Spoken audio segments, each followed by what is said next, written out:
issues. Thank you, Mr. Speaker. I rise today in strong support of my bill, H.R. 2213, the Anti-Border Corruption Reauthorization Act of 2017. U.S. Customs and Border Protection has two key missions: securing the border and facilitating cross-border commerce that powers the nation's economic growth. But in order to accomplish those missions, they need enough agents and officers to be able to make arrests, interdict drug loads, screen cargo from countries of concern, or move legitimate commerce and passengers through an air, land, and sea port of entry. U.S. Border Patrol agents and CBP officers are, at the end of the day, the most important border security and trade resource we have. Unfortunately, they are in short supply these days, which has created a national security and economic vulnerability that this Congress must address.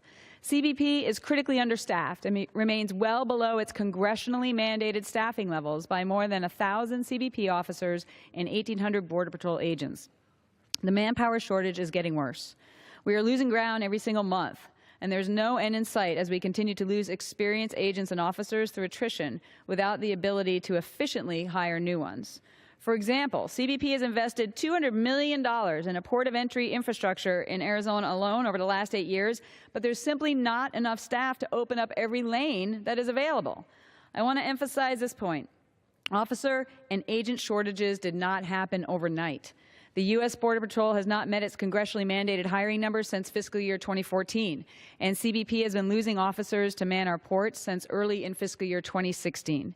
At the current hiring rate, approximately 113 applicants go through the process in order to hire a single officer or agent. That means CBP needs to have hundreds of thousands of people apply just to meet their current needs.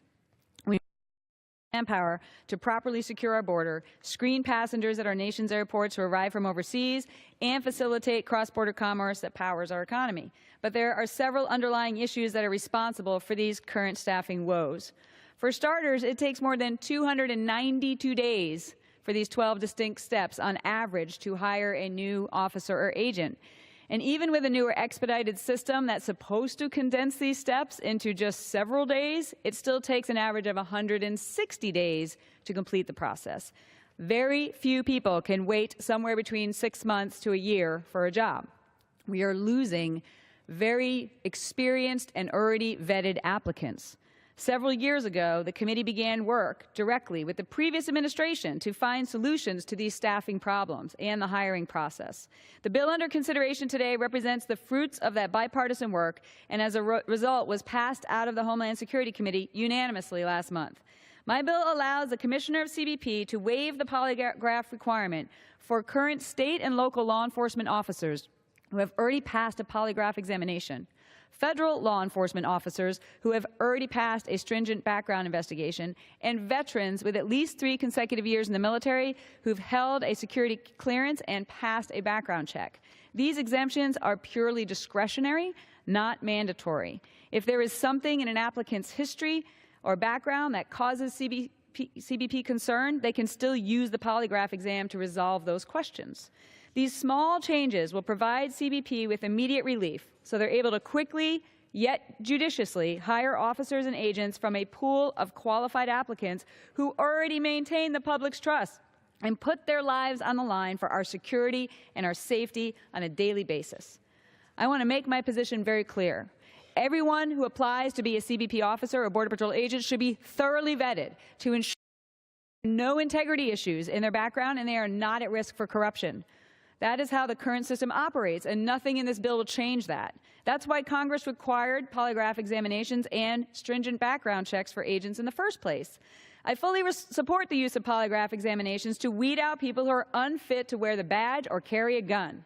But we can and should make these very narrow, sensible, and straightforward allowances to permit CBP to hire those who've already been vetted and proven by their service in uniform that they are suitable to become agents and officers. The National Treasury Employees Union, who represent the officers who are stationed at the ports of entry, the Non-Commissioned Officers Association, who represent many of our veterans, the Fraternal Order of Police, Border Trade Alliance, and the U.S. Chamber of Commerce all support this bill. Indeed, this is a rare bill that has united both management and labor, and I ask unanimous consent that these letters of support be entered into the record. Without objection, so ordered. Let me close with just this example. I served in the Air Force for 26 years. In that time, I held a top-secret SCI clearance with access to compartmentalized programs as well, some of the most sensitive information that our government possesses. I was entrusted to fly a $12 million aircraft, command a squadron, run counterterrorism operations, combat search and rescue operations, retiring as a colonel. Yet I have never taken a polygraph exam, like the one required if I wanted to be a Border Patrol line agent after I retired.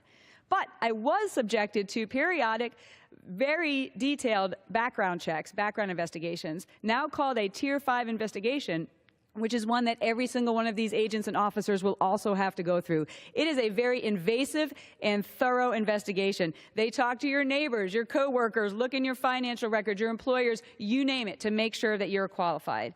But this example is a mismatch of public trust, and it doesn't make any sense. And we need CBP Commissioner discretion on a narrow case-by-case basis to fully vet applicants in the way that makes the most sense to fill these positions while preventing corruption. I'd like to thank Chairman McCall and Ranking Member Thompson, and especially my Ranking Member, Mr. Vela, for his support and work with us on this important bill. And with that, I yield back the balance of my time.